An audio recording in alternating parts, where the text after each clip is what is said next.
Vasco 1-0. A falta para o Flamengo. Nélio sofre esta falta. O Marcelinho é que bate e coloca lá. E ficou nisso. Final. Vasco 1, Flamengo 1. Vasco campeão carioca invicto. Há 43 anos o Vascão foi campeão e invicto pela última vez. Falta contra o Inter. Marcelinho bate com perfeição no ângulo. Flamengo 2-0. No Maracanã, Flamengo e Bahia. Marcelinho, de falta, bota o Flamengo em vantagem, 1-0. Vai de pé esquerdo, lá vai era, jogada ensaiada. Entre paixão e gols, a era Marcelinho Carioca no Flamengo, de 1988 a 1993. Imagine um garoto franzino do subúrbio carioca, com pernas de palito e coração de gigante, que tinha nos pés uma habilidade tão extraordinária que parecia desafiar as leis da física. Imagine alguém capaz de cobrar faltas com uma precisão tão absurda que goleiros simplesmente desistiam antes mesmo da bola ser batida, que driblava adversários como se fossem cones de treino, que transformava jogadas impossíveis em gols que entrariam para a eternidade.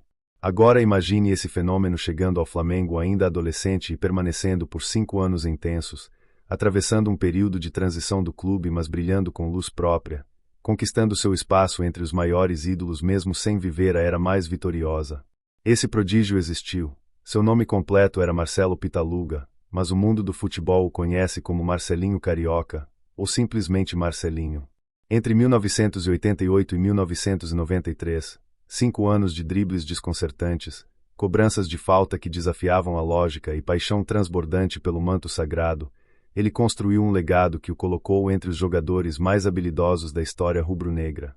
Esta é a história do menino de Bangu que se tornou mestre das cobranças de falta e conquistou o coração da nação com sua magia nos pés. Nascido em 15 de janeiro de 1975, em Bangu, subúrbio da zona oeste do Rio de Janeiro, Marcelo Pitaluga cresceu nas ruas de um dos bairros mais tradicionais da cultura carioca. Era filho de família humilde, onde cada dia era uma luta pela sobrevivência, mas onde o futebol era a religião que unia a comunidade. Desde muito pequeno, aquele garoto magricela chamava a atenção pela forma como dominava a bola. Não era apenas habilidade, era arte pura. Seus pés pareciam imantados à bola, seus dribles eram executados com uma suavidade hipnotizante, e suas finalizações tinham uma precisão que desafiava sua pouca idade. O apelido Marcelinho Carioca surgiu naturalmente, uma forma carinhosa de diferenciá-lo de outros Marcelos que jogavam futebol profissionalmente. O carioca representava suas raízes, sua identidade com o Rio de Janeiro, com o subúrbio, com a cultura das peladas de várzea onde seu talento floresceu.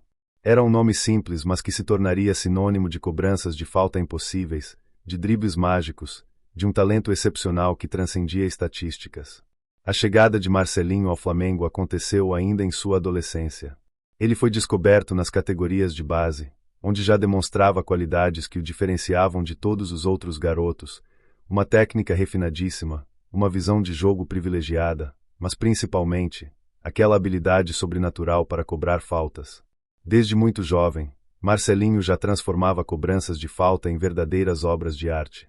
A bola parecia obedecer a comandos invisíveis de seus pés, contornando barreiras, enganando goleiros, encontrando ângulos que pareciam matematicamente impossíveis.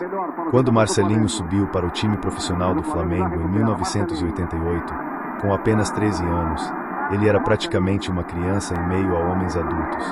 Franzino, com aparência frágil, muitos duvidavam que aquele garoto sobreviveria à dureza do futebol profissional brasileiro. Mas Marcelinho tinha algo que físico privilegiado não poderia dar: talento puro, habilidade excepcional e uma determinação férrea de provar que tamanho não define grandeza no futebol.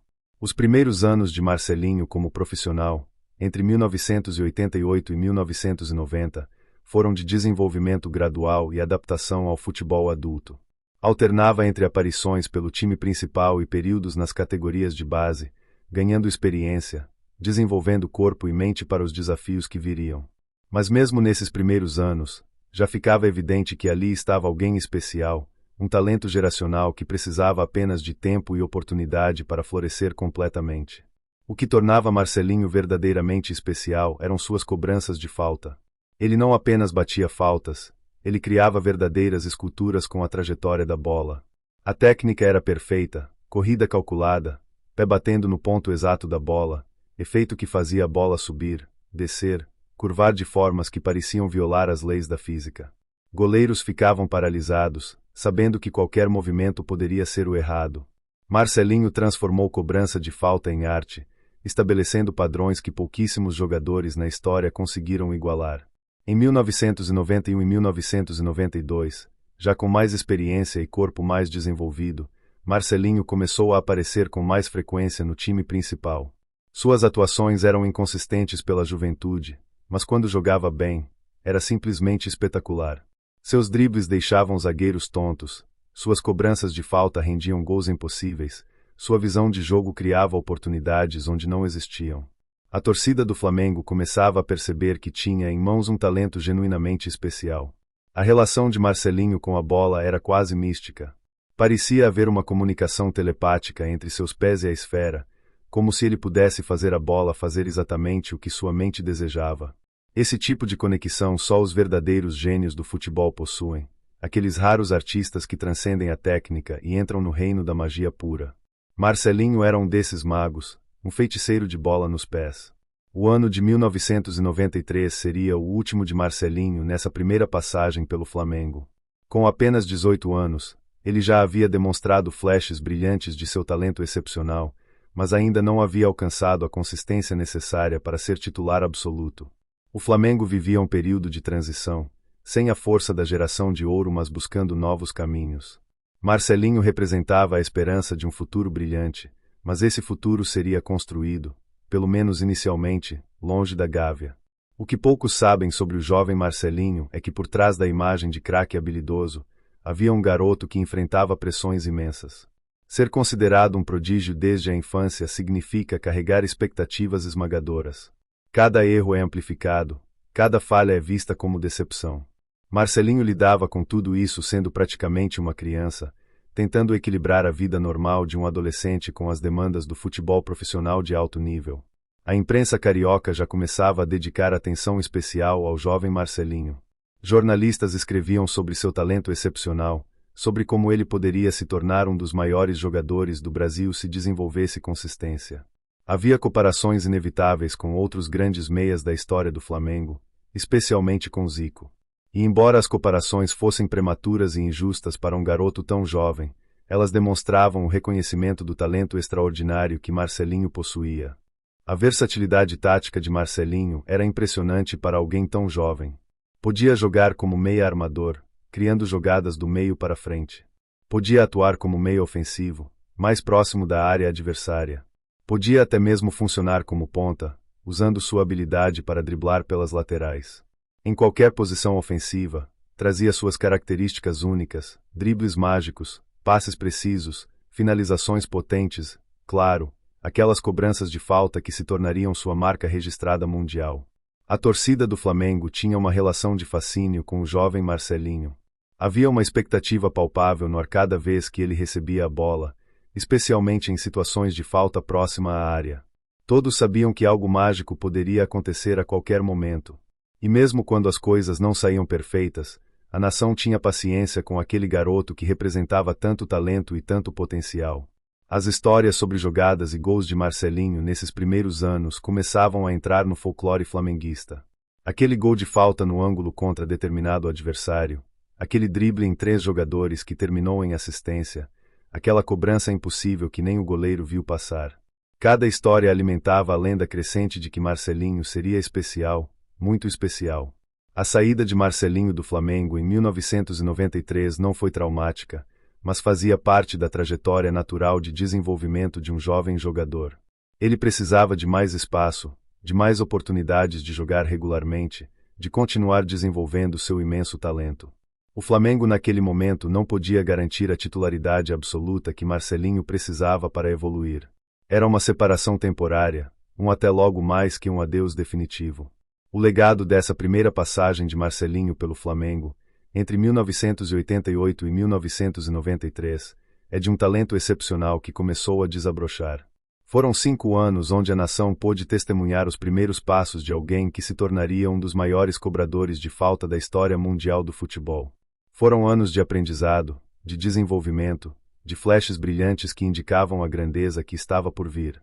Quando se fala de Marcelinho Carioca, A maioria das pessoas lembra de seus anos posteriores, de sua volta triunfal ao Flamengo em 1995, dos títulos conquistados, dos gols impossíveis de falta. Mas é importante não esquecer esses primeiros 5 anos, quando ele era apenas um garoto do subúrbio com um talento extraordinário e um sonho imenso. Esses anos formaram a base sobre a qual a lenda seria construída. A era Marcelinho Carioca no Flamengo entre 1988 e 1993 representa 5 anos de promessa e potencial. Foi quando um menino de Bangu mostrou ao Flamengo e ao mundo que tinha nos pés algo mágico, algo especial, algo que pouquíssimos jogadores possuem. Foi quando a semente foi plantada para que anos depois uma árvore frondosa de conquistas e glórias pudesse florescer. O futebol brasileiro é repleto de histórias de talentos precoces. Alguns se perdem pelo caminho, esmagados pela pressão ou desviados por escolhas erradas. Outros perseveram, desenvolvem-se, alcançam a grandeza que seu talento sempre prometeu. Marcelinho pertence ao segundo grupo. Esses primeiros anos no Flamengo foram fundamentais para moldar o jogador e o homem que ele se tornaria, para ensinar lições valiosas, para construir uma base sólida de técnica e experiência. Hoje, quando se analisa a carreira completa de Marcelinho Carioca, esses primeiros 5 anos no Flamengo aparecem como prólogo essencial da história completa. Foram os anos de formação, onde um menino se transformou em jogador, onde talento bruto começou a ser lapidado, onde um futuro ídolo dava seus primeiros passos rumo à imortalidade. Para aqueles que acompanharam de perto, ficou claro desde o início que algo especial estava acontecendo. A história do Flamengo é construída sobre gerações sucessivas de talentos. Quando uma geração se vai, outra surge para continuar a tradição de grandeza. Marcelinho representava exatamente isso, a nova geração que surgia para manter viva a chama da excelência rubro-negra. Ele era a ponte entre o passado glorioso e um futuro que ainda seria escrito, mas que prometia ser igualmente brilhante. Entre talento precoce e desenvolvimento gradual, entre flashes de genialidade e inconsistências da juventude, entre ser menino prodígio e amadurecer como jogador, entre cobranças de falta impossíveis e dribles mágicos, entre carregar expectativas imensas e tentar ser apenas um adolescente, está a primeira era de Marcelinho Carioca no Flamengo. 5 anos que plantaram sementes que floresceriam magnificamente nos anos seguintes, que mostraram à nação que o futuro do clube estava em boas mãos, que provaram que talentos excepcionais continuam surgindo geração após geração. Marcelo Pitaluga, o Marcelinho Carioca, o menino de Bangu que tinha magia nos pés, o mestre precoce das cobranças de falta, o jovem prodígio que representava a esperança e promessa, deixou sua primeira marca na história do Flamengo nesses 5 anos iniciais, preparando o terreno para o que viria depois. Uma carreira brilhante que o colocaria entre os maiores artistas que já vestiram o manto sagrado do clube mais amado do Brasil.